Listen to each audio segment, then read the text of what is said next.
saludos, intrépidos viajeros de la galaxia. En esta nueva odisea literaria, nos sumergiremos en las páginas de Maestro y Aprendiz, una narrativa que arroja luz sobre la dinámica única entre Obi-Wan Kenobi y su maestro Qui-Gon Jinn. Viajaremos a los días de la Orden Jedi, explorando las lecciones, desafíos y aventuras que forjaron el destino de estos dos personajes emblemáticos de Star Wars. ¿Están listos para explorar la fuerza de la mano de Galaxia Sonora? Acompáñennos en este viaje épico. Capítulo 23. Ra'ara golpeteó con los dedos sobre su asiento mientras observaba el cronómetro. No le gustaba que los Jedi se hubieran ido por tanto tiempo. Escucha bien mis palabras, dijo Pax, si están muertos, nos culparán a nosotros. Es apenas la 1000ª vez que dices lo mismo.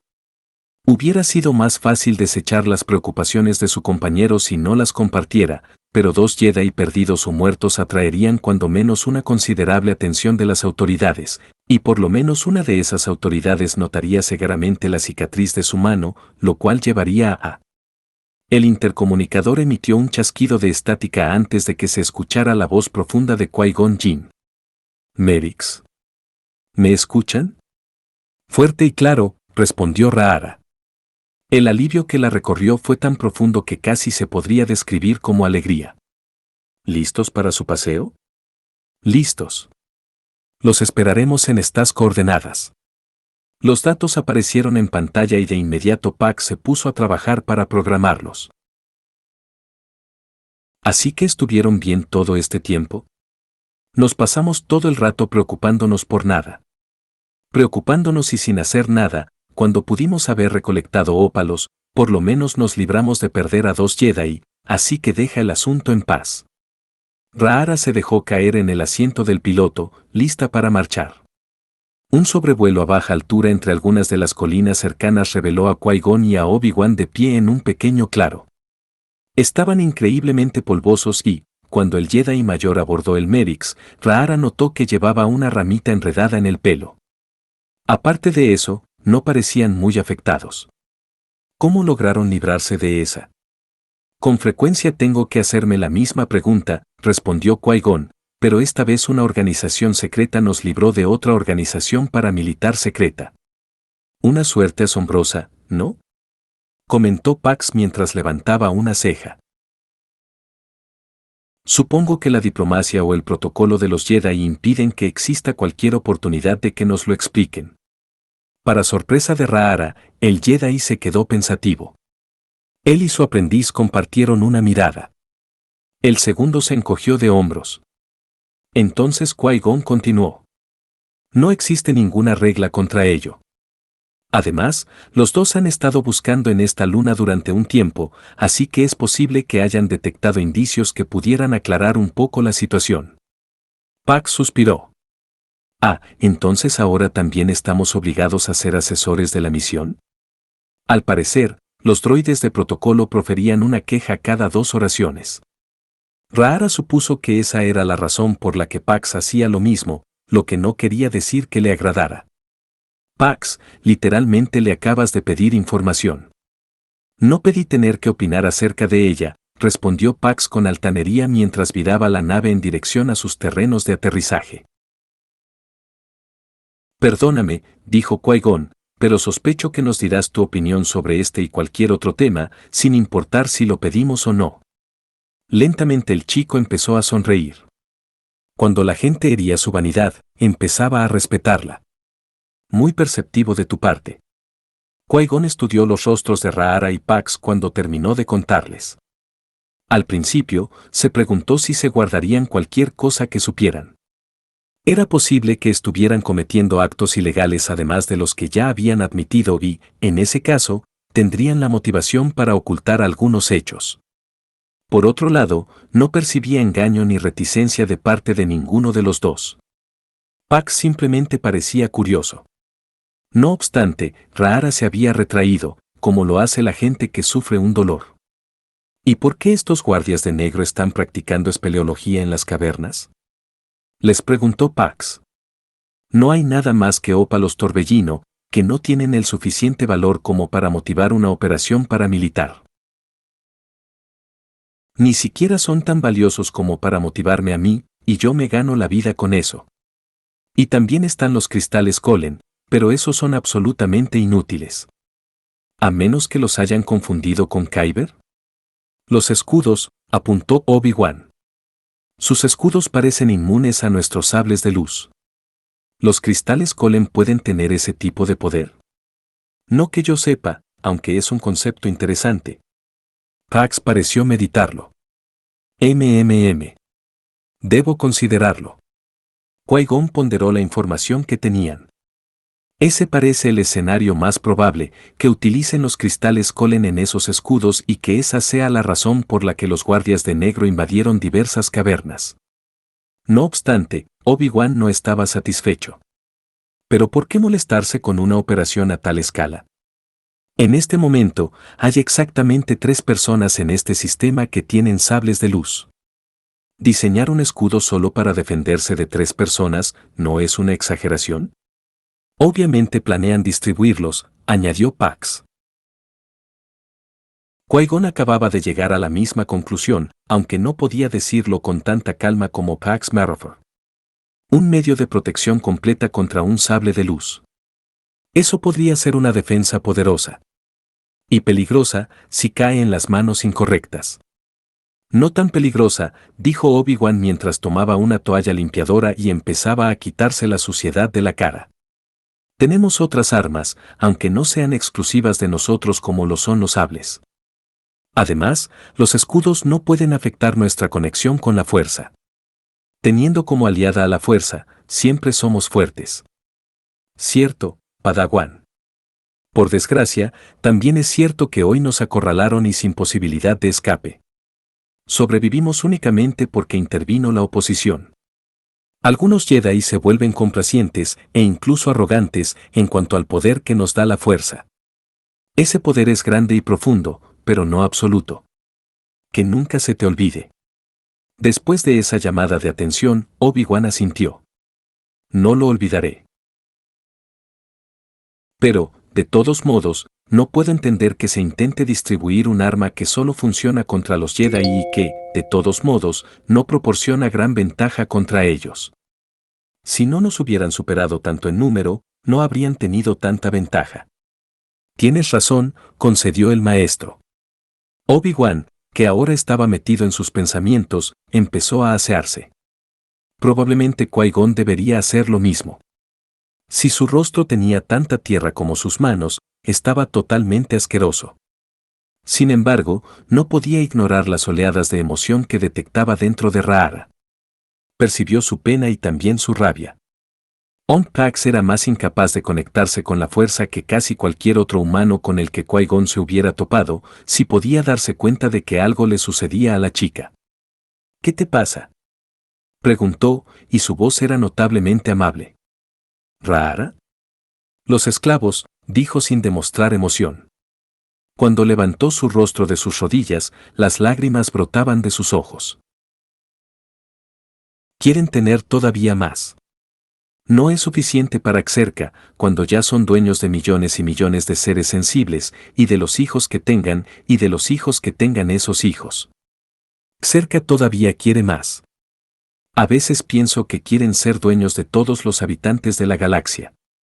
Permitir la esclavitud como sentencia por un delito es la máxima degradación. Qui-Gon sacudió la cabeza. Ese será el primer tema que trataré con Rael Adoras. Esto no sirvió para calmar a Rhaara en absoluto. Claro. La máxima degradación. ¿Pero adueñarse de gente que nació en los trabajos forzados? Eso está bien, Qui-Gon le respondió con suavidad. Por supuesto que no. La República abolió la esclavitud. Pero la República no obliga a Xerca a dejar de usarlos, aún dentro de su propio espacio. No controlan agresivamente el tráfico dentro de sus fronteras. ¿Por qué? El Yada se sentó largo rato a considerar la pregunta para asegurarse de responder con sinceridad. Los Jedi no obligan a la República a hacer nada. Servimos a la República, no a la inversa. En cuanto a la razón por la que la República no actúa, no tengo una buena respuesta para eso. Rhaara se limpió ásperamente la mejilla con el dorso de una mano. Si no puede hacer algo tan decente y básico como atacar la esclavitud, ¿de qué sirve tener a la República? No tengo una buena respuesta para eso, repitió Qui-Gon. La esclavitud era uno de los males que existía fuera de la República, un hecho desagradable de la vida que habían tratado de erradicar. Algunos planetas nunca habían funcionado con ningún otro sistema de mano de obra y las diversas especies interpretaban la esclavitud de formas diferentes. El concepto implicaba algo diferente para los humanos que para los Te-Saki, por ejemplo, que eran seres parecidos a los insectos que compartían una mentalidad de colmena. En el idioma Te-Saki, la palabra libertad se traducía más o menos como sin propósito. Pero, para la abrumadora mayoría de los sensibles, la esclavitud era muy dolorosa y su operación extremadamente corrupta. Qui-Gon entendía que los poderes de la República terminaban en sus fronteras, pero no era así con su influencia. Con toda seguridad, esa influencia podría aplicarse con más frecuencia para ayudar a las personas esclavizadas. ¿Por qué eso nunca había ocurrido? Esta podredumbre está enconada dentro de nosotros desde el principio, pensó. No es sorpresa que Xerka haya abusado de ella. ¿Había algo que Qui-Gon tuviera el poder de cambiar? Ra'ara había logrado controlarse hasta cierto grado. Bueno, ¿estoy en lo correcto al pensar que ustedes van detrás de Xerka? En términos de darle fin a esa influencia exagerada en este planeta, dijo Qui-Gon, sí. Entonces quiero participar. Su sonrisa era tan incisiva como cualquier navaja. Porque no hay nada que disfrute más en este mundo que obligar a Xerka a salir corriendo. Qui-Gon esperaba que Pax protestara de algún modo acerca de su seguridad, o de la dificultad de enfrentarse con una corporación de ese tamaño, o simplemente solo por protestar. Pero, en lugar de ello, le sonrió a Ra'ara. Me suena espléndidamente divertido. Después de que el Merix los dejó en Pijal, Obi-Wan y Qui-Gon corrieron por la planicie cubierta de pasto hasta donde les esperaba su nave personal. Pax y Ra'ara eran pilotos adecuados, pero Obi-Wan anhelaba volver a volar, por lo menos un simple recorrido dentro de la atmósfera. Si bien es cierto que un vuelo como este no sería tan divertido como lo había sido montar en el baráctilo. Muy bien, dijo Qui-Gon cuando subieron al vehículo. Salgamos de aquí. Obi-Wan voló bajo, rozando las filas de árboles y descendiendo cada vez que aparecía un claro grande. Dejó los escáneres en funcionamiento automático y asumió el control solo para asegurarse de cubrir por completo cualquier colina que pareciera contener cuevas, lo cual, en esta luna, quería decir casi la mayoría. Qui-Gon se quedó en silencio por largo rato y Obi-Wan lo tomó como señal de confirmación de que lo que hacía era adecuado. Sin embargo, había vuelto a malinterpretar la actitud de su maestro. Después de un largo tiempo, casi cuando estaban por regresar a Pijal, Qui-Gon habló. Padawan, ¿recuerdas lo que te dije sobre mi sueño? Oh, no. Estaba obsesionándose con las profecías, se dijo el chico, pero estaba decidido a escucharle. Sí, lo recuerdo, aunque no compartió muchos detalles. Vi la ceremonia del tratado. La voz de Qui-Gon era baja, contemplativa. Era tan vívido como si estuviera allí, o incluso más. Sin embargo, había ciertos elementos irreales, como los gritos y la sangre. Una visión de mi sable de luz que se elevaba como para bloquear un ataque. Pero quizás era el tratado mismo el que pretendía bloquear. Obi-Wan pensó con cuidado en su respuesta. Eso suena muy simbólico. Estaba seguro de que decir eso era lo adecuado. Muchos sueños eran simbólicos, pero a juzgar por el fuerte suspiro, Qui-Gon debió haber percibido la incertidumbre de su padawan, aunque no parecía culparlo. Tal vez esto es una locura, o por lo menos una muestra de soberbia. Creer que la fuerza está obrando en todo esto. Que está obrando en mí.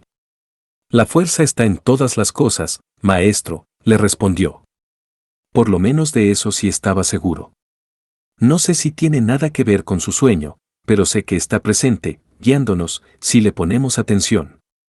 Muy cierto. ¿Pero a quién, o a qué, le estoy prestando atención? ¿No puede ser que deba atender a mi sueño? El padawan se armó de valor. En este momento, su sueño coincide con su mente consciente. Así que en realidad no le veo el conflicto. Qui-Gon sacudió la cabeza, no por lo que había dicho su aprendiz, sino quizá por algún diálogo silencioso dentro de su propia mente. Las visiones de la fuerza siempre tienen un significado más profundo que el que aparentan a primera vista. Si esta es una visión, entonces debo encontrar lo que está oculto en ella. Antes Qui-Gon estaba sentado en las habitaciones de Dooku, solo en la oscuridad que se iluminaba únicamente con la luz del holocrón. Habían pasado muchos meses desde aquella fatídica tarea de historia. Recibir altas calificaciones en su ensayo solo había alimentado su fascinación. Las profecías se habían convertido casi en una fijación para él. Sin embargo, era una obsesión que no se asemejaba a las de los demás padawans de su edad, que revisaban hologramas de sables de luz durante horas interminables o seguían a sus pilotos favoritos y presumían de sus victorias.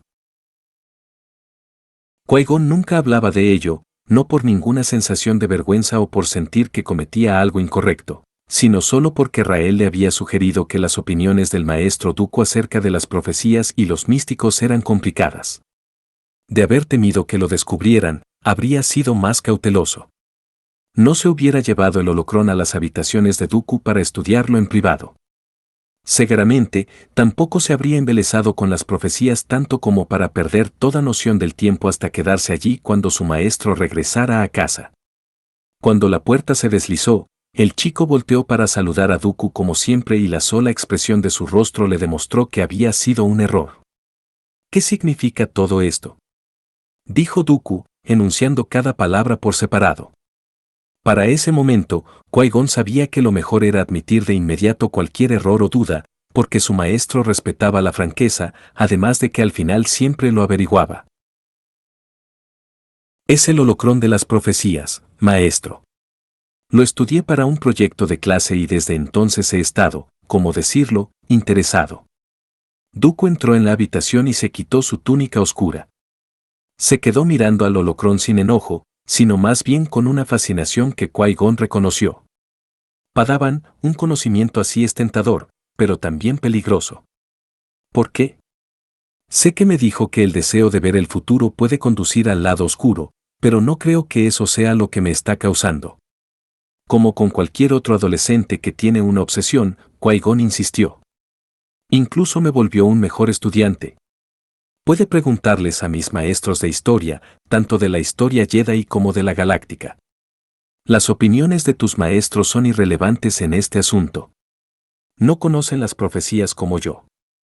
No las estudiaron como yo y no pueden saber los riesgos. A pesar de que Dooku pronunciaba tal juicio extremo, siguió caminando hacia el holocrón. Su resplandor lo cubría mientras miraba fijamente el contenido. Qui-Gon no pudo interpretar esa mirada. ¿Su maestro estaba apenado? ¿Estaba asombrado? En él, esas reacciones no se diferenciaban mucho. Regresaré el holocrón, le prometió Qui-Gon porque eso fue lo único que le vino a la mente. No lo traeré de nuevo, se lo juro. Mi preocupación no es que estudies el holocrón aquí, sino que lo estudies, le respondió. Sin embargo, ya no sonaba tan molesto. Tal vez se estaba calmando. Esa era la esperanza de Qui-Gon. ¿Seguirás viéndolo, no es cierto? Sin importar lo que te diga. La decepción provocó que el chico se dejara caer en su asiento. No lo desobedeceré, maestro. Si me dice que no estudie el holocrón, lo dejaré en paz durante el tiempo que sea su padawan. Dooku se enderezó y cruzó los brazos. Eso significa que lo estudiarás después. Qui-Gon no había pensado a tan largo plazo, pero ahora lo hizo. Puede ser, admitió. Si sigo interesado. Lo estarás. Dooku se alejó de él y miró por la ventana al bullicio de Coruscant. Después de una larga pausa, Qui-Gon se dio cuenta de que su maestro no le diría más. Cerró el holocrón y salió decidido a ir directamente a los archivos y nunca volver a decepcionar a su maestro. Sin embargo, esa noche, el chico no pudo descansar. El holocrón contiene las profecías y ellas nos hablan del futuro. ¿Cómo podría a alguien no interesarle conocer el futuro si podía hacerlo? Se revolvió en su cama y lanzó un quejido. Eso no es el lado oscuro. Simplemente es estar despierto, ¿no? Qui-Gon ya había hecho muchas conexiones que según él podían confirmarse. Pensó que era un error suponer que las profecías seguían refiriéndose al futuro. Habían sido hechas hacía 10.000 años, por lo que seguramente algunas ya se habrían vuelto realidad. La profecía sobre la mujer que nacería de la oscuridad y que a su vez pariría oscuridad podría referirse a una antigua duquesa de Malastare, cuyo padre había librado guerras que fueron despiadadas, incluso según los estándares de ese planeta, y cuya hija se convirtió en una Jedi oscura. Otra decía que los Sith desaparecerían, pero volverían. La mayoría de las notas acerca de esa profecía la interpretaban como la potencial reencarnación de la Orden Sith, pero Qui-Gon se preguntaba si no más bien se referiría a un Sith específico, a un legendario Darth Randall que se creyó muerto, pero que regresó para librar de nuevo una guerra contra los Jedi. Pero no debería siquiera pensar en eso, no si quería ser un buen aprendiz de Dooku. Se tapó la cabeza con la cobija y trató de dormir. A la mañana siguiente, soñoliento y malhumorado, Qui-Gon se obligó a ponerse presentable y acudió a las habitaciones de Dooku. Esperaba otro sermón, quizá incluso algunas obligaciones adicionales como penitencia. Como lo disponga mi maestro, se dijo. Sin embargo, cuando entró por la puerta, vio que Dooku estaba sentado en la misma mesa donde él había estado el día antes y con el holocrón de las profecías abierto frente a él. Bajo su luz dorada, el rostro de su maestro se veía más joven de lo que nunca lo hubiera visto. Padawan, le dijo. Se me ocurre que, si de cualquier modo las estudiarás, lo más lógico es que lo hagas con la orientación adecuada. Con alguien que se asegure de que no llegues demasiado lejos. Qui-Gon le sonrió. ¿Quiere decir que usted me enseñará? Es mi responsabilidad como tu maestro, declaró sin desviar nunca la mirada del holocrón. Y así, llegamos al fin de otro capítulo en nuestro recorrido por las estrellas con Maestro y Aprendiz. La conexión entre Obi-Wan Kenobi y Qui-Gon Jinn nos ha brindado una visión única de los cimientos de la Orden Jedi. Agradezco tu compañía en este viaje y espero que hayas disfrutado explorando las lecciones y desafíos que han dado forma a estos personajes icónicos.